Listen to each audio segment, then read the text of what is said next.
Vamos orar pelas nossas crianças. As crianças são as privilegiadas, né? Porque nos cultos de domingo, né, são as únicas que recebem uma oração especial, né? E os aniversariantes, né? Quando eles não ficam com vergonha, escondem.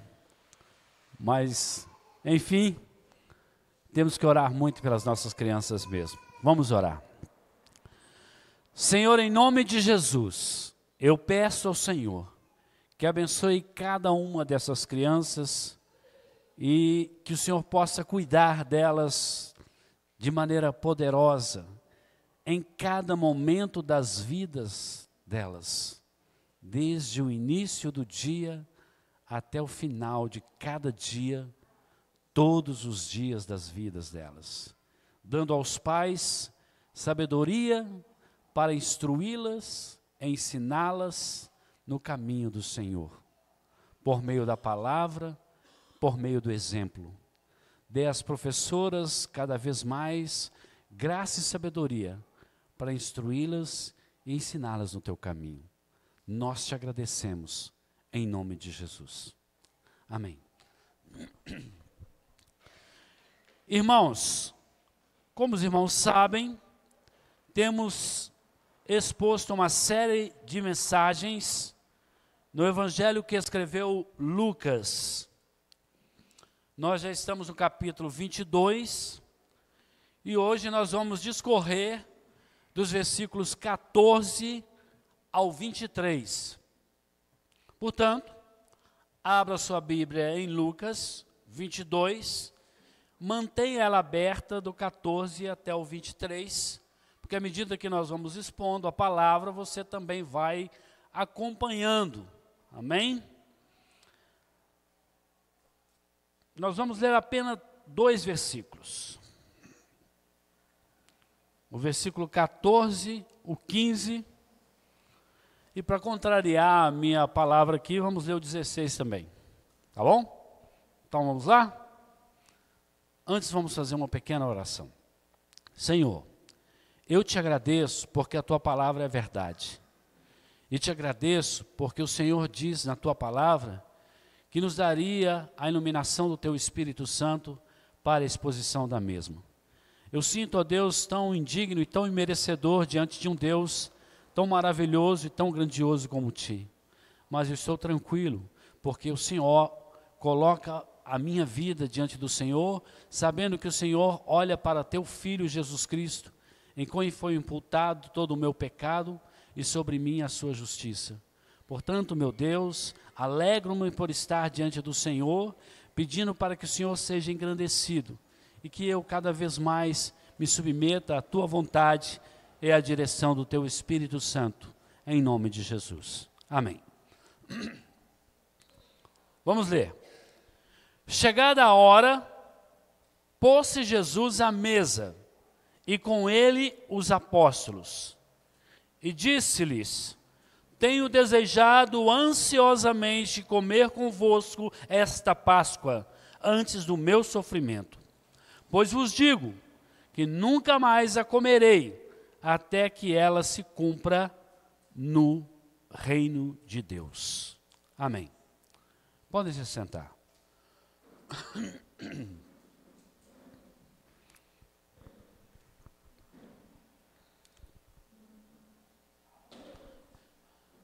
Meus irmãos, na nossa última exposição, nós mergulhamos na trama ardilhosa dos líderes religiosos e vimos como Judas Iscariotes, movido pela ganância, foi um instrumento desta conspiração. Agora, tendo compreendido o pano de fundo da traição e da preparação da ceia do Senhor, nós vamos avançar para um momento central dessa narrativa que discorre nesse capítulo que nós estamos trabalhando nessas mensagens, que é a realização da última ceia. nós veremos nessa parte que Jesus, em meio a um clima de traição iminente, ele vai instituir a ceia do Senhor, que é um sacramento que vai se tornar, a partir de então, como tem sido nos nossos dias, um pilar da nossa fé cristã. Além disso, nesse mesmo interim, Jesus vai revelar a traição de Judas e vai trazer à luz o que foi tramado nas sombras, ocultamente. O nosso foco, como eu disse no início, é os versículos 14 a 23. E nós vamos tratar 3 questões. A primeira, a refeição pascual. Como Jesus e seus discípulos se reúnem para celebrar a Páscoa, uma festa repleta de significado histórico e espiritual. Segundo, nós veremos a instituição da ceia do Senhor. Então Jesus dá um novo significado aos elementos da refeição, instituindo o que nós conhecemos hoje como ceia do Senhor. E terceiro, a revelação da traição. Jesus vai expor a presença do traidor entre eles, trazendo à tona a tensão e a gravidade da situação. Então, quando nós transitarmos para esta próxima parte, o objetivo nosso é tentar captar a profundidade deste momento. Então agora você vai fechar os olhos e vai se imaginar diante deste momento extraordinário. Jesus assentado, e nós veremos que não é como vocês estão, juntamente com os seus 12 apóstolos, e Judas ali no meio deles, e eles vão celebrar a Páscoa judaica. Esse é o clímax da nossa exposição de hoje. Então imagine você assistindo tudo isso. E Lucas vai trazer alguns detalhes que nós vamos acompanhar. Então vamos para o nosso texto e vamos explorar juntos a realização da última ceia. No versículo 14 do nosso texto, fala sobre a refeição pascual. Chegada a hora, pôs-se Jesus à mesa, e com ele os apóstolos. E disse-lhes: tenho desejado ansiosamente comer convosco esta Páscoa antes do meu sofrimento. Continua aí, 16 até o 18. Pois vos digo que nunca mais a comerei até que ela se cumpra no reino de Deus.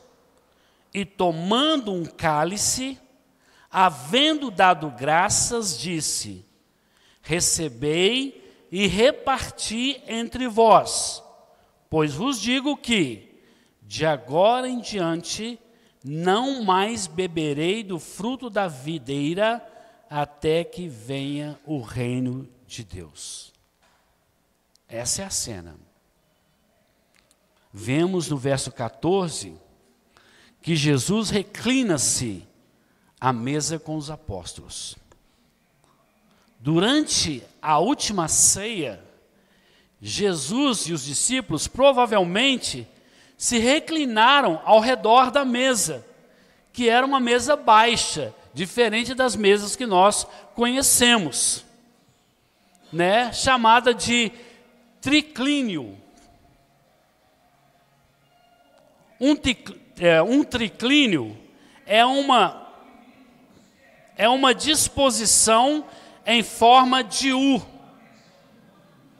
Então a mesa era um triclínio, era baixa e era em forma de U.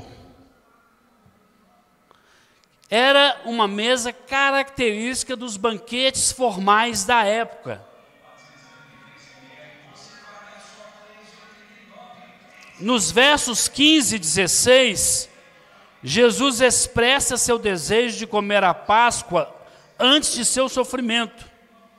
E ele vai usar a expressão, tenho desejado. Essa expressão, ela demonstra a importância espiritual e o cumprimento da missão messiânica. Quando Jesus toma o cálice e dá graças, isso traz um aspecto simbólico do novo pacto, que é o sangue de Cristo que seria derramado na cruz do Calvário. Então, a Páscoa judaica, como os irmãos já devem ter ouvido várias vezes e até mesmo lido lá em Êxodo, era uma celebração da libertação do Egito. Ela prefigurava a redenção que viria através do Messias. Era sombra daquilo que se concretizou na pessoa do Messias. O pão sem fermento, ervas amargas, cordeiro pascal, todos apontando para Cristo. Vamos ver agora alguns aspectos da Páscoa que apontavam para o Messias. Existiam vários, mas eu tirei apenas alguns. No caso, 4. Primeiro, o cordeiro pascal. O cordeiro pascal simbolizava Jesus, o cordeiro de Deus. Assim como no Egito, o sangue do cordeiro era passado nos umbrais das portas do povo de Deus, e quando o anjo da morte passou, ele não matou o primogênito dos judeus, porque havia nos umbrais das portas dos judeus o sangue do cordeiro. Assim também Deus, ao enviar seu Filho, que foi morto pelos nossos pecados, a Deus em matar o seu Filho no nosso lugar, a mesma coisa Deus fez por nós, nos livrando da condenação eterna. O pão sem fermento. O pão sem fermento, ele é uma representação da ausência de pecado em Cristo. As ervas amargas simbolizavam o sofrimento pelo qual Jesus iria passar. Os judeus também tinham o costume de colocar 4 cálices de vinho. Segundo a tradição deles, esses 4 cálices de vinho representavam as 4 promessas da redenção. E você pode acompanhar comigo em Êxodo 6, 6 a 7. Abra sua Bíblia, Êxodo 6, 6 a 7.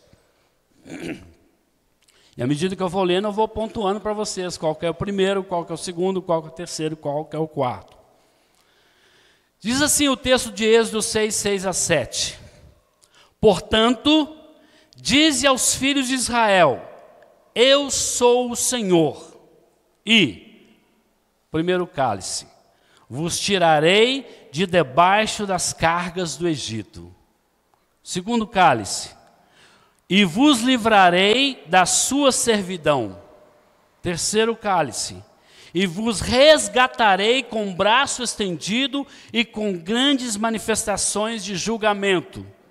Quarto cálice, tornar-vos-ei por meu povo e serei o vosso Deus. Então os judeus reuniam, colocavam esses 4 cálices, e cada um desses cálices com vinho representavam uma das promessas do Senhor descritas em Êxodo 6, 6 a 7. E continuando o nosso texto, e sabereis que eu sou o Senhor vosso Deus, que vos tiro de debaixo das cargas do Egito. Então, esse era o costume da celebração da Páscoa. É importante que os irmãos entendam que Jesus estava celebrando ali, naquele momento, a Páscoa. Então, tinha todos esses elementos presentes. E ao mesmo tempo que Jesus está celebrando a Páscoa, ele está também firmando uma nova aliança no seu sangue. Então Jesus vai dizer o seguinte: olha, agora está se cumprindo o pão sem fermento, que é o Filho de Deus sem pecado, e o vinho, que simboliza o sangue derramado na cruz do Calvário, estabelece assim então uma nova aliança entre Deus e o seu povo. Durante a última ceia, Jesus vai tomar um cálice e dizer: este cálice é a nova aliança no meu sangue derramado por vós. No verso 22 do nosso texto, e ainda nós vamos chegar lá, o cálice da redenção simboliza o sangue de Cristo que sela a nova aliança. Então, com isso, nós vemos que Cristo, o mediador entre Deus e os homens, estava cumprindo a lei e os profetas, incluindo a Páscoa.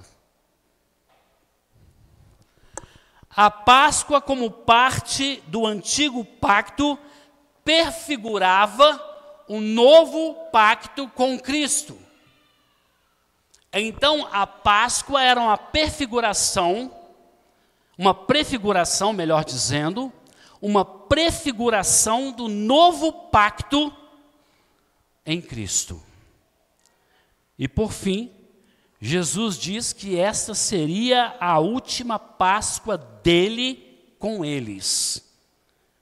Em seu comentário, o pastor Hernandes Dias Lopes, para que eu não fique sozinho aqui no argumento, diz o seguinte: Jesus deixa claro para seus discípulos que não comerá mais a Páscoa com eles até que esta festa se cumpra no reino de Deus, e não mais beberá do fruto da videira até que venha o reino de Deus.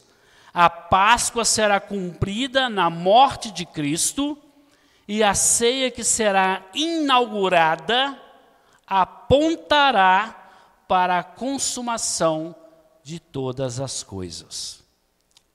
Então, hoje, nós, Igreja Batista de Confissão Reformada, celebramos a ceia do Senhor, que é um memorial do nosso Senhor e Salvador Jesus Cristo, que entregou o seu corpo e teve o seu sangue derramado até a última gota, para que nós fôssemos reconciliados com Deus.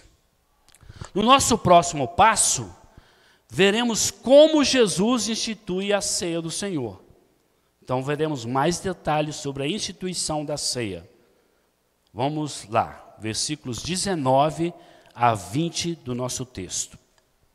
Diz assim o texto bíblico: e tomando um pão, tendo dado graças, o partiu e lhes deu, dizendo: isto é o meu corpo oferecido por vós, fazei isto em memória de mim. Semelhantemente, depois de cear, tomou o cálice, dizendo: este é o cálice da nova aliança no meu sangue, derramado em favor de vós. Vemos que Jesus, além de estar cumprindo a lei, ele está estabelecendo um novo pacto, em comparação com o pacto mosaico. A ceia do Senhor é instituída por Cristo, significando o seu sacrifício na cruz do Calvário e a sua união com os crentes. No verso 19, vemos que Jesus toma o pão, dá graças, parte e dá aos discípulos. E o que ele diz? Isto é o meu corpo. Simbolizando o corpo de Cristo que é dado por nós. No verso 20, Jesus toma o cálice após a ceia, dizendo: novo pacto em meu sangue. Isso aponta para o sacrifício expiatório do Messias. É importante entender que na cena, Jesus está nos seus últimos momentos com os seus discípulos e ele está dizendo para eles o que haveria de acontecer. Seu corpo seria moído pelos nossos pecados, seu sangue seria derramado. Então o pão e o vinho são nada mais, nada menos do que uma representação do corpo e do sangue de Cristo. O aspecto da comunhão com os discípulos deveria, a partir daquele momento, se tornar uma prática central para a fé e a vida da igreja. Então, desde aquele momento, todas as vezes que os discípulos se reuniam, eles celebravam a ceia do Senhor. Hoje, comumente, nós fazemos uma vez por mês. A igreja primitiva, toda vez que eles reuniam, tinha ceia. Toda vez. Agora, meus irmãos, nós vamos ver que Jesus irá revelar a traição contra ele. E isso é tão assustador porque a traição virá de alguém que está assentado com eles à mesa. Como eu disse, eles não assentavam como nós nos assentamos. Então, a intimidade era muito maior e a proximidade era muito maior. Eles sentavam com as pernas viradas para trás e o corpo inclinado para frente, junto a uma mesa que era baixinha em U. E eles ficavam reunidos desta forma. Então vamos ao nosso texto 21 a 23. Versículo 21.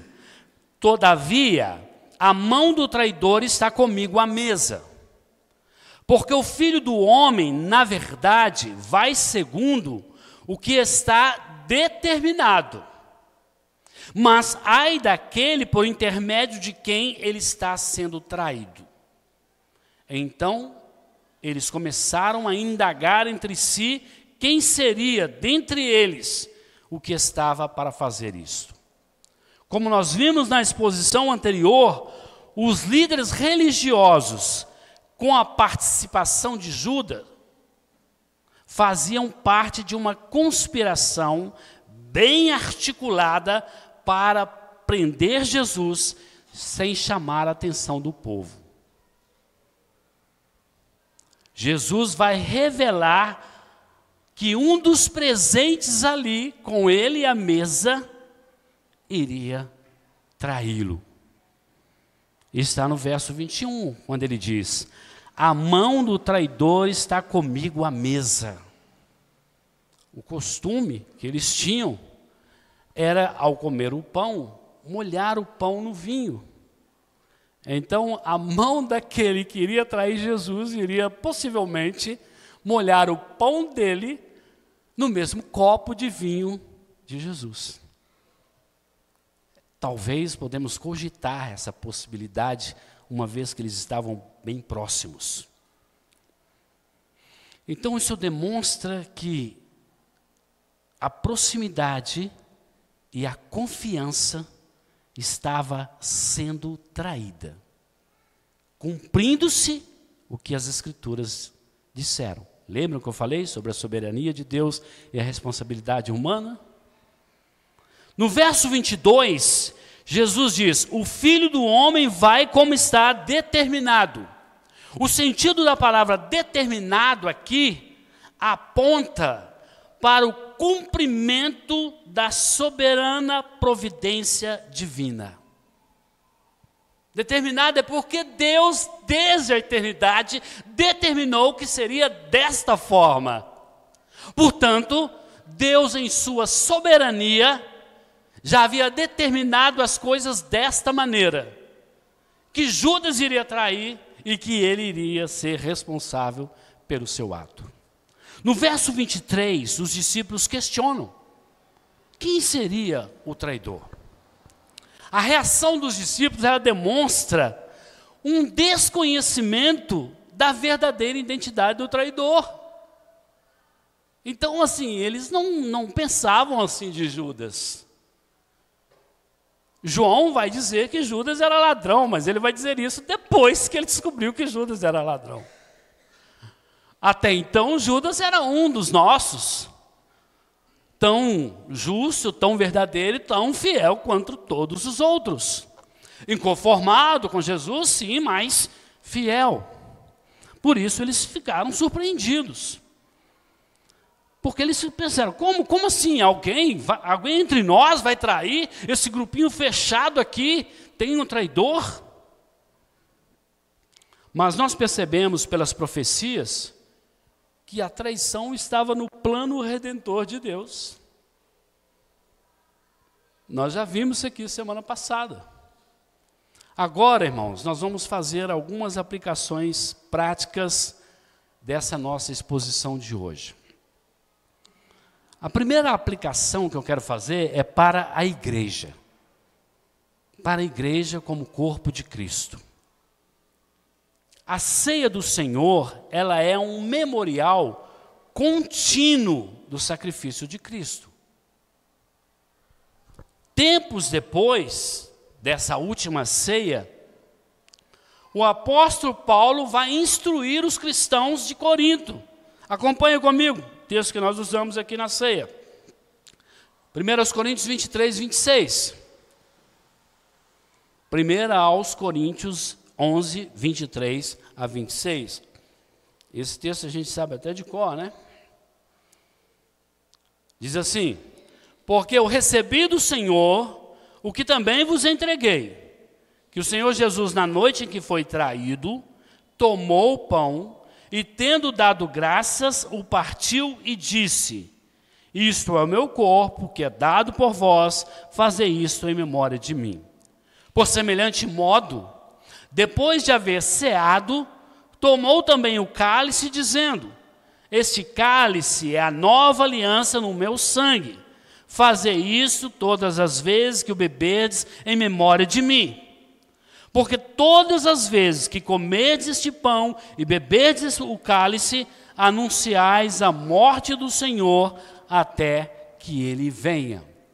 Então o apóstolo Paulo, nesse texto, mostra para nós que a igreja do Senhor, ela continuou a realizar a ceia do Senhor em memória do nosso Senhor e Salvador Jesus Cristo. É importante que o próprio Jesus diz como deve ser a ceia. Ele diz em memória. Então, para nós, a ceia é um memorial. O pão é um símbolo do corpo de Cristo. O vinho é um símbolo do sangue de Cristo. Portanto, para nós, o pão não se transforma no corpo de Cristo. Ele também não tem a substância do corpo de Cristo. O pão é pão. Ele é apenas um símbolo do corpo de Cristo. Para nós, o vinho não se transforma no sangue de Cristo. E o vinho também não tem o sangue de Cristo na sua composição. Para nós, o vinho é vinho. Ele é apenas um símbolo do sangue de Cristo. É importante nós percebermos que a participação na ceia do Senhor, ela reforça a necessidade de um autoexame e de arrependimento. Como nós vemos na nossa própria confissão de fé. A confissão de fé batista de 1689. Que em breve eu vou falar para os irmãos aqui, que será a nossa leitura indispensável Todos devem ler. Então, na Confissão Batista de 1689, no capítulo 30, vai falar sobre a ceia do Senhor. E é importante nós entendermos, no versículo 19, que Jesus diz assim: fazei isto em memória de mim. E no versículo 28 de 1 Coríntios 11, o apóstolo Paulo vai dizer: examine-se, pois, o homem a si mesmo, e assim coma deste pão e beba deste cálice.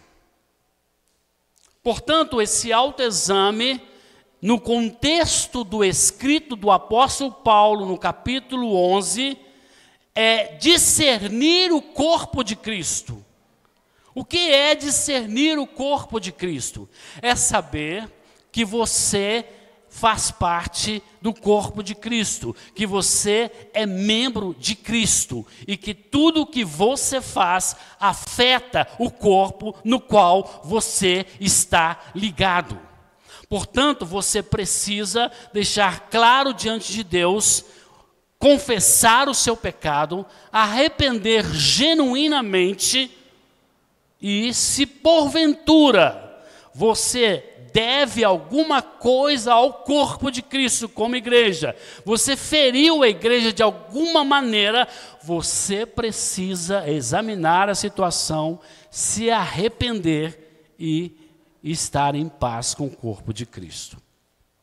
Então, como igreja, a ceia é um memorial no qual todo membro deve participar e que todo membro deve examinar a si mesmo para não participar da ceia do Senhor indignamente.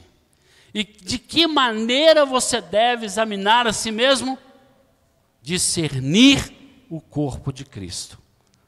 Que o que você faz afeta o corpo. Que você faz contra o seu irmão afeta o corpo. Que o pecado não confessado, não arrependido, fere, afeta o corpo e te faz indigno de participar da ceia do Senhor. Mas as pessoas dizem: então não vou participar da ceia do Senhor porque pequei. Se você não participa da ceia do Senhor porque pecou, então também você não irá participar da eternidade porque você pecou.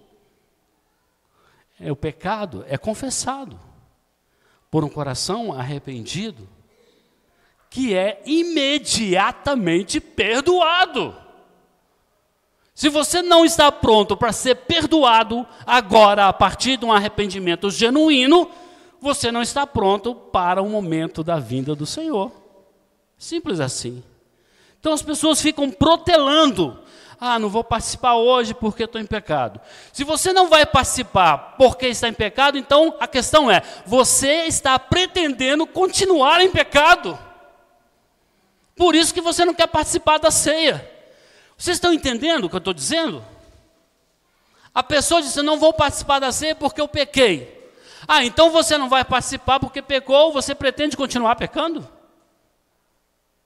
Por isso que você não vai participar? Não, vou participar porque eu confessei o meu pecado, estou arrependido e o Senhor me perdoou. Pronto, é hoje, é agora. Agora, se alguma coisa você tem para reparar e não reparou em tempo hábil, aí é aconselhável que você faça reparo o mais rápido possível. Está claro para os irmãos? Amém? Continuando. A unidade da igreja. A ceia simboliza a união dos crentes com Cristo e entre si. Então Jesus diz: aquele que não come do meu corpo e não bebe do meu sangue, não tem parte comigo. Como que eu, sendo membro do corpo de Cristo, ligado à cabeça que é Cristo, vou viver sem ter parte com Ele? Então a ceia é um símbolo da unidade que há entre nós. Isso está refletido na doutrina da comunhão dos santos, que nós também podemos ver lá na nossa Confissão Batista de 1689. No versículo 17 do capítulo 10 de 1 Coríntios, o apóstolo Paulo diz assim: porque todos participamos de um só pão. E agora eu quero trazer uma aplicação para os crentes. Reflexão que nós devemos ter sobre lealdade e compromisso. A traição de Judas, meus irmãos, nos adverte sobre os perigos do afastamento e da hipocrisia. Judas, quando decidiu seguir Jesus, ele não diz assim: olha, vou seguir Jesus que eu vou traí-lo. Ele não entrou para o grupo com essa intenção. Ele entrou para o grupo porque ele também, como os outros, viam que Jesus era um homem diferente. E ele, como os outros, questionava, perguntando: será que ele não é o Messias prometido?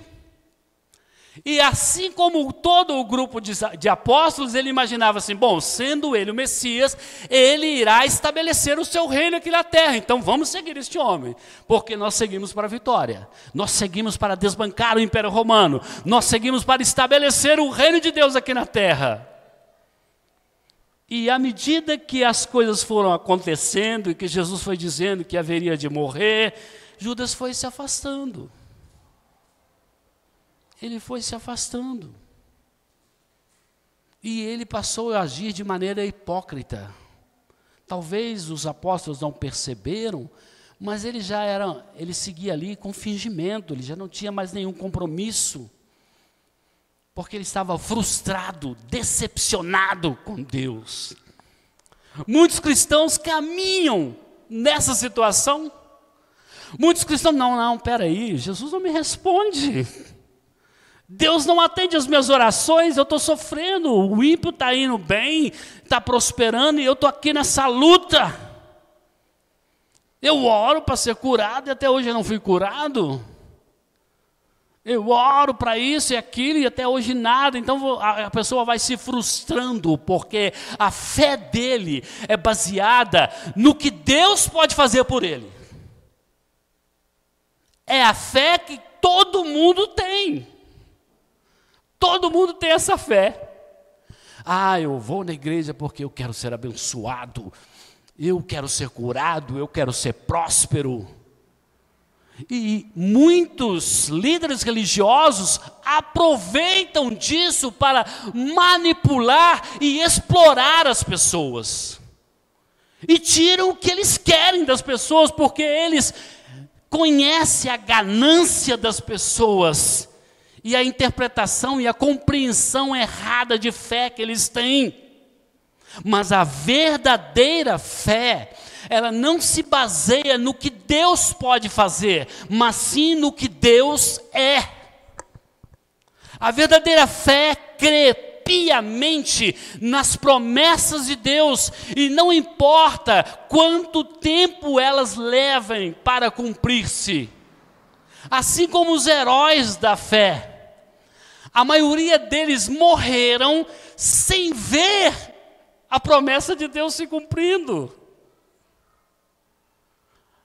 E o que Hebreus está dizendo, olha para a fé desses homens. Viveram e morreram pela fé. É fácil ter fé que Deus pode ressuscitar, porque há inúmeros testemunhos de pessoas dizendo que Deus ressuscitou, que Deus curou, que Deus abençoou.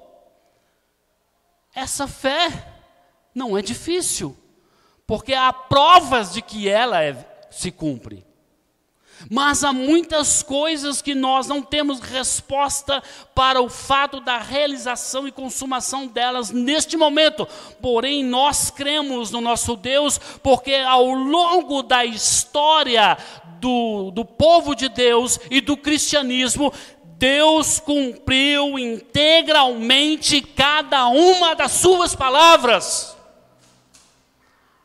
E se não se consumou ainda a vontade de Deus e o projeto de Deus para a vida dos seus salvos, eu continuo crendo até a morte de que Deus cumprirá, porque Deus cumpriu tudo o que Ele disse ao longo da história. Você quer uma fé verdadeira?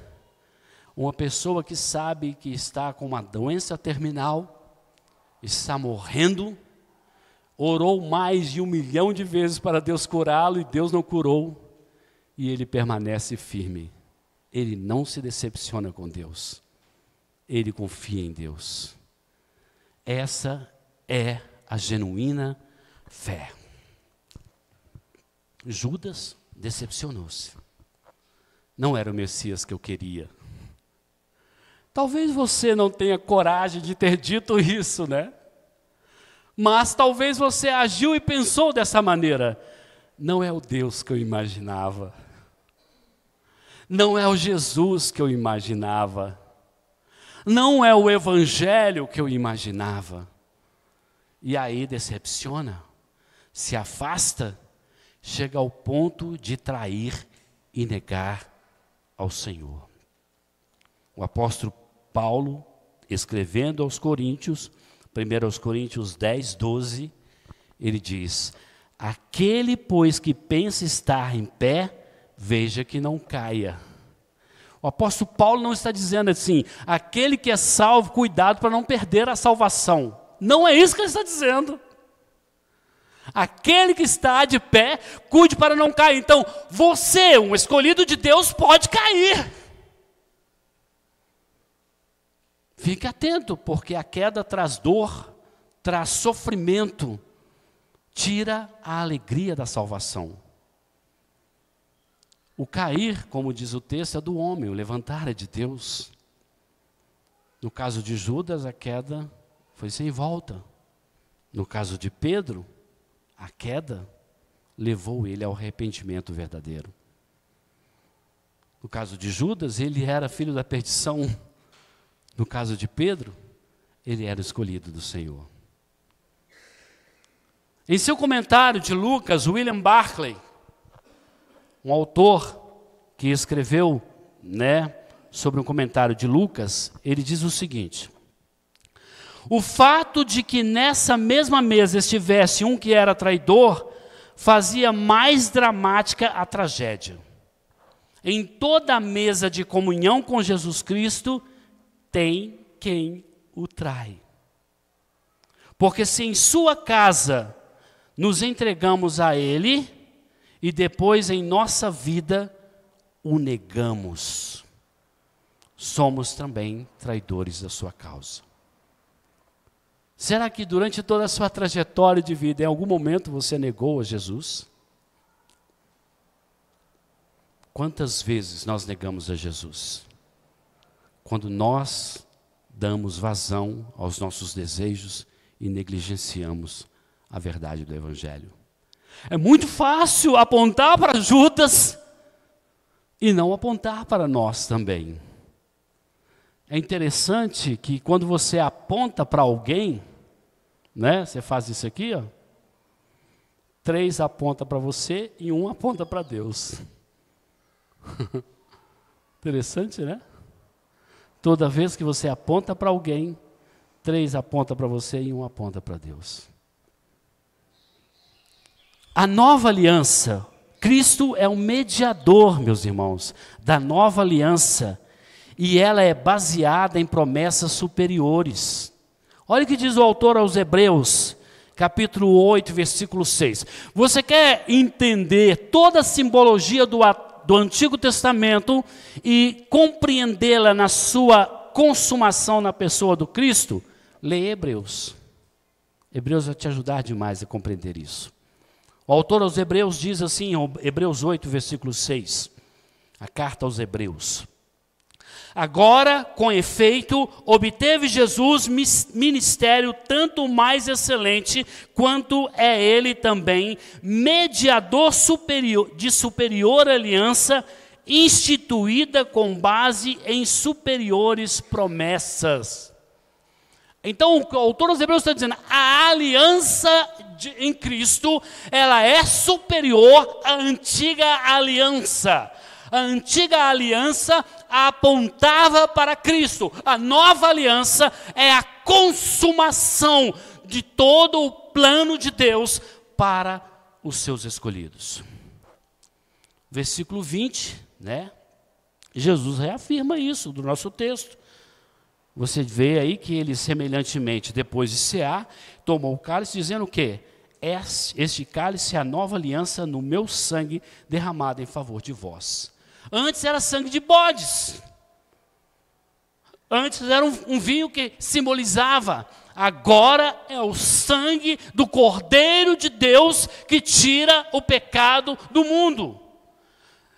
Na simbologia, era um sangue de cordeiro, de animal. Mas agora é o sangue do Filho de Deus encarnado. Tempos depois, o autor aos Hebreus, ele confirma a aliança de Jesus. Está no versículo 15 do capítulo 9 da carta aos Hebreus. Diz assim: por isso mesmo, ele, Jesus, é o mediador da nova aliança, a fim de que, intervindo a morte para a remissão das transgressões que havia sobre a primeira aliança, recebam a promessa da eterna herança aqueles que têm sido chamados.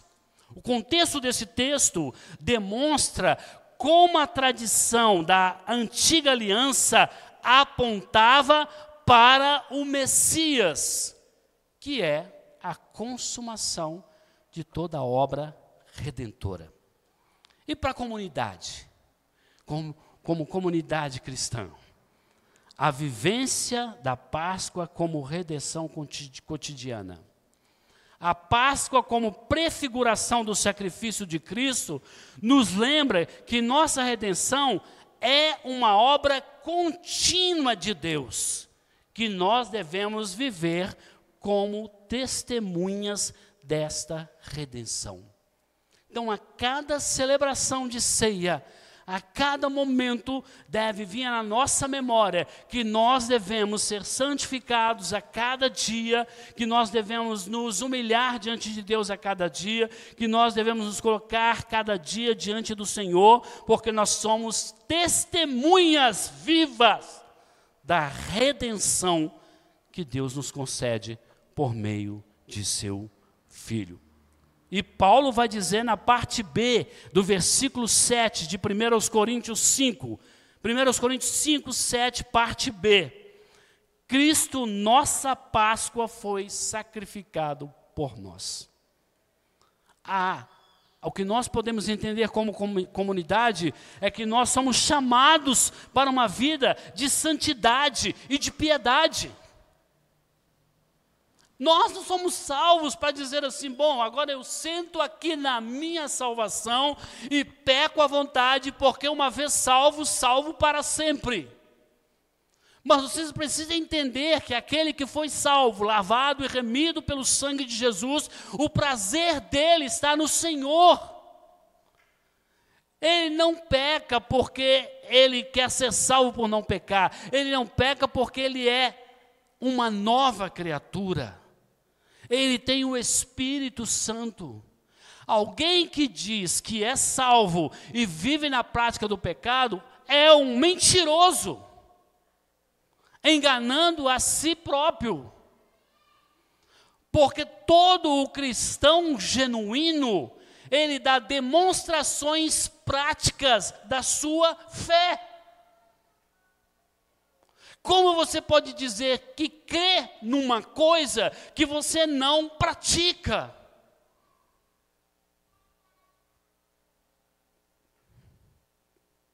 A palavra do Senhor nos diz, em 1 de Pedro, e Pedro está se referindo ao Antigo Testamento, no capítulo 1, versículo 16, sede santos, porque eu sou santo. A palavra santo, o sentido da palavra é separado. Você está separado do mundo. Você não tem mais prazer no pecado, porque você é uma nova criatura. E aí eu quero concluir dizendo para os irmãos que nós vimos aspectos importantes sobre a nova aliança estabelecida por Cristo por meio do seu sangue.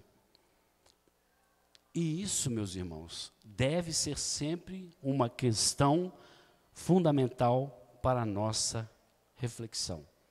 A pergunta que eu faço aos irmãos, e ela é uma pergunta longa, então fique atento. Temos sido fiéis ao nosso compromisso com Deus?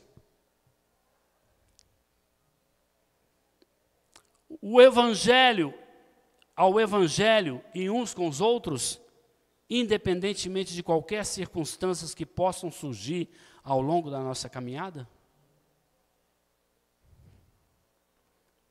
Possivelmente Judas se frustrou com Jesus, né? Apesar de ter visto, ouvido os ensinos e os sinais de Jesus, que não eram sinais comuns e que não eram ensinos comuns, eram extraordinários e maravilhosos. Nós devemos refletir muito sobre o que o apóstolo Paulo falou. E eu fecho com o versículo do apóstolo Paulo, 1 Coríntios 10, 12. Aquele, pois, que pensa estar em pé, veja que não caia. Amém? Deus os abençoe. Vamos orar. Senhor, nós agradecemos pela palavra do Senhor, pelas tuas misericórdias, pelo teu cuidado, por tudo que o Senhor é e tudo que o Senhor tem feito por nós. Não nos deixe de maneira nenhuma, Pai, nos esquecer da razão da nossa fé e do Senhor da nossa fé e do Senhor da nossa vida. Que nós continuemos firmes, independente de qualquer situação e circunstância que possa surgir ao longo da nossa trajetória. Nós te pedimos em nome de Jesus.